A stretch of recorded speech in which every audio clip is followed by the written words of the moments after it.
Welcome to Influential Entrepreneurs, bringing you interviews with elite business leaders and experts, sharing tips and strategies for elevating your business to the next level. Here's your host, Mike Saunders. Hello and welcome to this episode of Influential Entrepreneurs. This is Mike Saunders, the Authority Positioning Coach. Today we have with us Jean Latting, who's the president of Leading Consciously, and she's a leadership coach. Jean, welcome to the program. Thank you, Mike. I'm delighted to be here. Well, I want to hear about your background and your entrepreneurial journey, but I also love to start off my episodes. Many times when I see the name of a company, I like to say, okay, well, that makes me think of this, or here's a unique thought. So I love Leading Consciously, and it makes me think of this.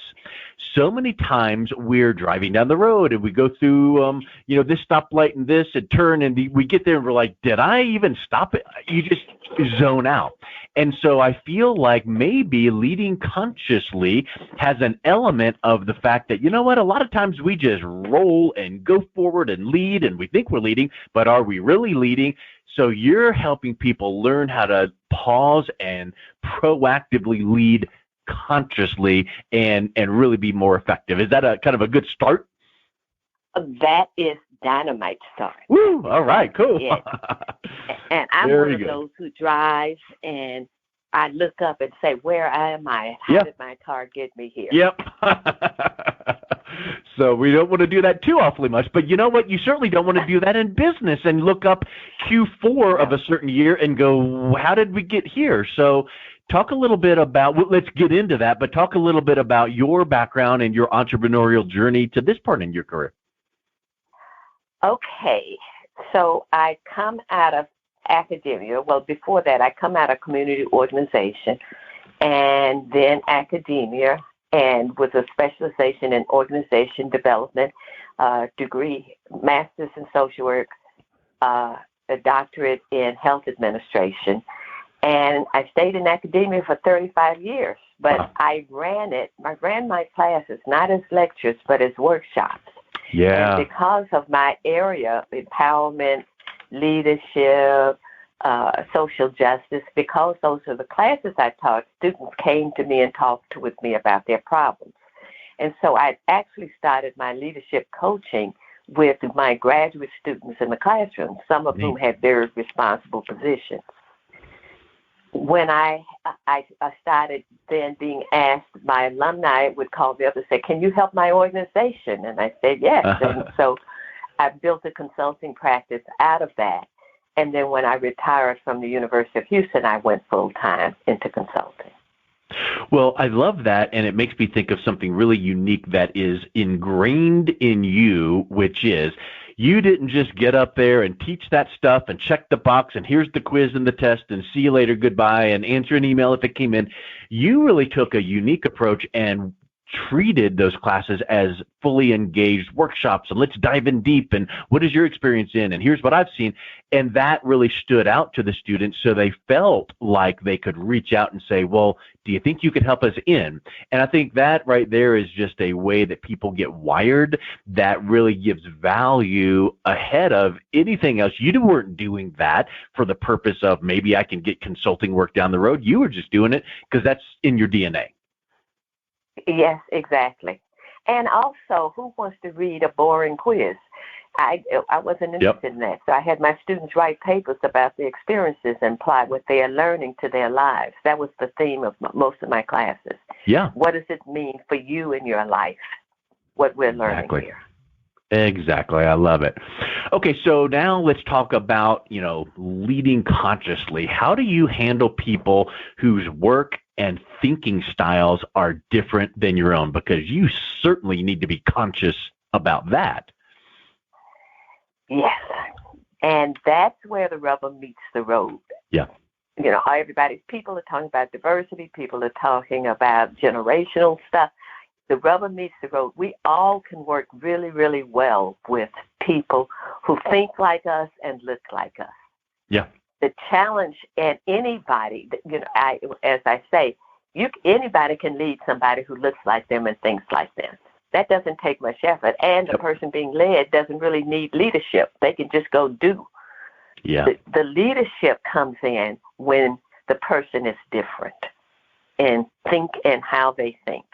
So how do we approach that? How do I approach that? I first make people aware that other person is not being a jerk deliberately. They literally have a different frame of reference, a different background, a different set of value assumptions. And so the challenge is, how do I listen to them and speak in a way they can hear me? Yeah. Well, so now that's a really great point, because you've heard it said, if you were a relationship coach, you would say, well, it's really easy in a marriage when you like the other person, but when things get hard, then you tend not to like them. So now you got to really be conscious and aware. Yes.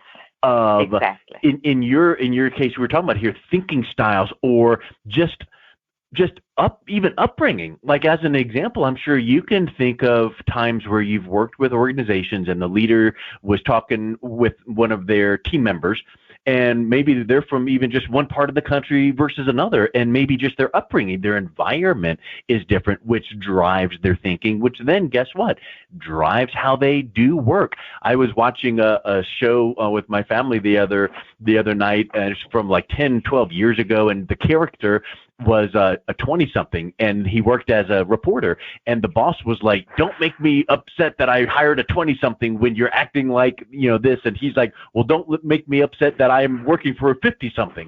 Well, that's life. That's the way things work. So what are some ways that people can be aware of that, and then what are some steps they can take to kind of start working to make sure that it doesn't become a problem? Okay, so what you're describing, one of the hardest things for some people to do is to have empathy for another person's position. Yeah. It's amazing to me how many people cannot look at someone, for example, who's politically different and has a politically different set of assumptions. Yeah. And be able to step into that person's shoes and say, from their framework, this is the reality. This is what religion or geographical region or whatever. So let's take a woman who was trained by her very strict parents not to speak up and not to disagree. Now she's sitting in a meeting in a work culture that values asserting yourself and defending your position. So the leader is looking at this woman saying, you're not leadership material. You're not carrying your weight. Well, she can do all of that. She just can't do it lickety-split at the rapid-fire pace that the others are doing. And so the leader has to decide, do I only want these rapid-fire thinkers? Or do I want a thoughtful person who's reflecting, who's listening, and who has insights that the rapid-fire people don't take the time to think through? Yeah. I was just in a meeting this morning, and someone was making the comment that you have to look further than the resume when you're hiring someone for your organization, because he was recounting this time where he saw this person with wonderful pedigree, great, let's interview them, and then someone else right behind them that was like okay pedigree on the resume, but all of a sudden their HR director brings it to the CEO and says, we need to hire this person, and he goes, wait a minute. They don't have the pedigree in the resume. Hold on. And so he goes into the person to do the quick little follow-up with the one that has just the kind of like the plainer resume, and goes, oh my goodness, that's the one. And so many times we look surface level, resume, or where you're from, or how you look, or fill in the blank. And you kind of have like a bias, or you're myopic, or you make assumptions, and wow, that can really trip you up a lot, can it? It really can. And as an example, narcissistic personalities stand out, and when in an interview, they look like they're in charge, they look like they're ready to go, and then they bring their narcissistic selves to the workplace, and everybody's horrified. Nobody can get through to the person. But in the interview, they stand out. Yeah. Yeah, that's a really good point. Yeah, I love that. So, where does, I guess, what do you train the people you work with in how to make strides, to work with people, to make cohesiveness in the team when change just doesn't seem to be working? It's like, well, I tried that and it's not working. Okay, well, I tried that next thing and it's not working. It kind of gets down to the point where it's like, okay, you got to keep doing the right thing long enough. Like in marketing, you can't just do that campaign for 10 minutes and think it's going to transform your sales. You've got to give it time. So what are some thoughts around, yes, this is a leadership and a team building and a communication initiative. Give it some time to let it do the work that it needs to do. Yeah, part of my work, I teach the change curve, and I have two that I use. One I wrote a blog post on, but change curve. People have to understand that for a change to take hold, everybody doesn't have to adopt it. People think, well, it's not going to work if everybody, and not everybody's going to do that. You don't aim for everybody. You aim for 20%. You get 20%, then the change curve, the momentum will take hold, and people will gradually fold in. So I just teach them the stages of change. Is one of the models I use is the innovator has a great idea. The early adopter comes in and says, oh, that's a good idea, those, and then they fold in. Then the early majority folks look and say, oh, there's a bunch of people doing this cool thing, and so then they jump in. And then the late majority say, uh-oh, it looks like a lot of people are doing this, and they jump in. And then the laggers turn around and say, everybody's ahead of me. I guess I'll do it. And by the time the laggers jump in, then the innovators are off on some other new thing. Yeah. Wow. And you know what? Through that progression right there, you want that to be happening so that the laggards are actually seeing the other people taking action and getting results, so that might wake them up. And there always is going to be that bottom whatever percent that just aren't. So okay, what's the action there? Maybe help them to move on.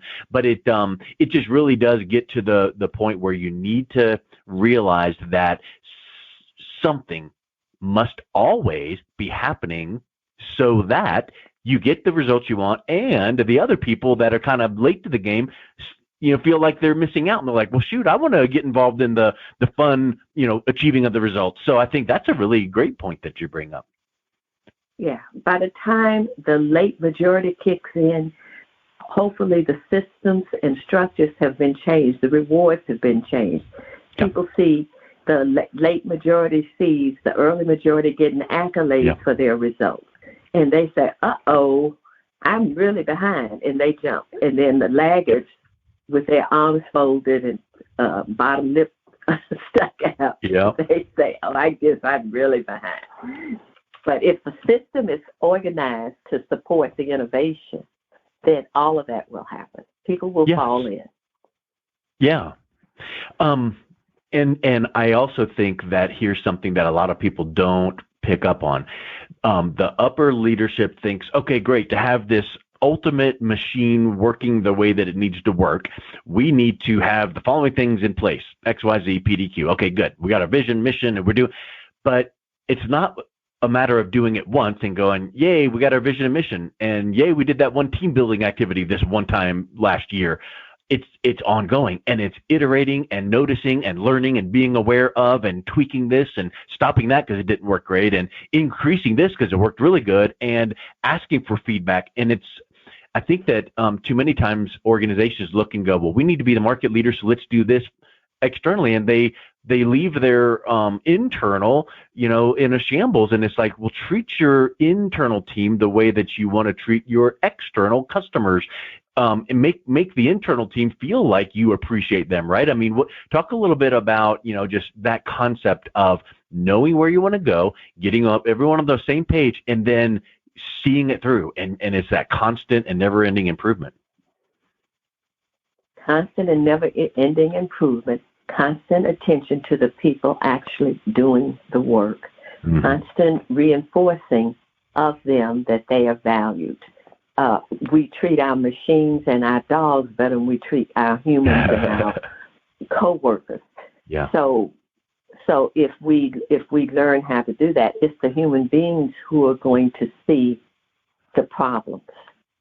I know, for an example, I worked in an organization that it was a nonprofit, and the bus was carried senior citizens to and from their homes to the facility where they had games and so forth. Well, the tires were shot, and the bus driver tried to say the tires were shot, but the bus driver was 6 layers down on the totem pole. Yeah. And the organization had no system set up for the word to get up. These tires were shot, and the supervisor was trying to meet the bottom line quotas for how much they could spend. So the supervisor didn't want to say anything about the tires. And I was there at the time as a researcher and found this out, and eventually figured out a way without breaking confidentiality. Somebody's going to die if y'all don't listen to this bus driver. Yeah. So that's an example of you have to figure out how to listen to people. Organizations that don't find themselves subject to graft, sabotage, all kinds of stuff. Yeah. Wow. And you're talking about the positive end, being able to tweak and improve. I also see the dire consequences and talk about the dire consequences of not paying attention, because things can be getting all shot and falling apart, and there's no way for people to get the word up to several layers of hierarchy, multiple layers of hierarchy, to let people who will actually do something find out. Well, and I find that sometimes people don't speak up in meetings with that good idea, because then they're like, awesome, do it. And you're like, I'm already busy, and I just wanted to kind of help contribute, but I don't have the time to do, so, and then to your point about that example, it's like, well, if I point this out, then that shows a fly in the ointment or a flaw that things like that. I think that's a really good observation. Yeah. Yeah. The reward, that's so many places. The reward for good work is more work. Yeah, right. And sometimes that's not a good thing, I mean, you got to make sure that you're not what I was for. Right. In fact, there was a book I read recently. It was one of these, highbrow existentialism, I think is what the book was called. But it was basically the gist of it was, don't push yourself. Do what you need to do, and do a little bit more so that you're a really good worker. But your organization will let you work your fingers to the bone, and they'll pat you on the back and give you the thumbs up, but they're not going to appreciate you the way you feel you need to be. So just do your job, and then go home and enjoy life, so that when you have that balance, you can come back and do your job even better. Because if you go home frazzled, you don't get a good night's sleep, and then you kick the dog on the way out the door, and then now how do you think you're going to perform on the job? Exactly. I was telling a coaching client who was saying, well, I don't know if I have time, and I have this new baby, and I have this husband, and I have this work, and blah, blah, blah. And I said, if you go to work sleep deprived, sad and unhappy because of your baby, overworked, all you're going to do is spread gloom and doom and contamination to the other people. Would you want to be in a meeting with somebody who doesn't want to be there? Nope. You have to figure out, you got to take care of yourself so that when you show up at work, you're you're helping to create a work environment that everybody wants to be a part of. Yeah, that's a really huge point. And sometimes I like, as a marketing consultant, I like to say this. Sometimes the best marketing is a job well done. And so, like, to your point, what you just made, sometimes a wonderful environment and team, ethos that you want to build has to start at the top, and you need to attract the greatest talent. The way to get the best talent sometimes is just to do a good job in the industry, make it well known, and then have your current employees just be so jazzed about working and coming to work and pleasing your market and your clients that then other people want part of that, and they're like, well, I'd like to come to work for you. And then you're not having to twist people's arms. So, I mean, it really has a compound domino effect, doesn't it? Absolutely. I knew in one organization I was in, people were pretty miserable, and the new CEO came in and he said, My goal is for people to be happy to come to work. Yeah. That was it. And this was a energy company where he easily could have said, I want everything to work right. He said, I want people happy to come to work. That way we can have safety in our processes, and people will help keep each other safe. Considering some of the work they were doing that was really hardcore, grubby stuff, it was dangerous work. People happy to come to work was the best slogan he could get, and their metrics improved. Yeah. Yeah. Well, it's like, it reminds me of the old saying, you shoot for the moon, you'll get a star. Well, if your goal is to make everyone happy to come to work, it's impossible. You're not going to ever achieve that. But if that's your goal, you're going to have most or many of the people happy to come to work. And then you're a whole lot better off than if you hadn't had that as an initiative in the first place. Exactly. Well, I love your approach to leadership, and I think that people just need that breath of fresh air. So, Jean, what's the best way that people can reach out, connect with Leading Consciously, and learn what you guys are all about, and maybe connect with you? Okay, so my website is leadingconsciously.com. I have a blog, which I encourage everybody to look at. We have an ongoing membership program called Pathfinders, where we help people develop their capacity to lead in multicultural organizations. We call it Leadership for Racial and Social Justice, which is what's required in multicultural organizations. Email is Jean LC for Leading Consciously, so Jean LC at leadingconsciously.com. Excellent. Well, Jean, thank you so much for coming on. It was really a pleasure having you on the show today. It has been a pleasure and a delight to talk with you, Mike. Awesome. Thank you so much. You've been listening to Influential Entrepreneurs with Mike Saunders. To learn more about the resources mentioned on today's show or listen to past episodes, visit www.influentialentrepreneursradio.com.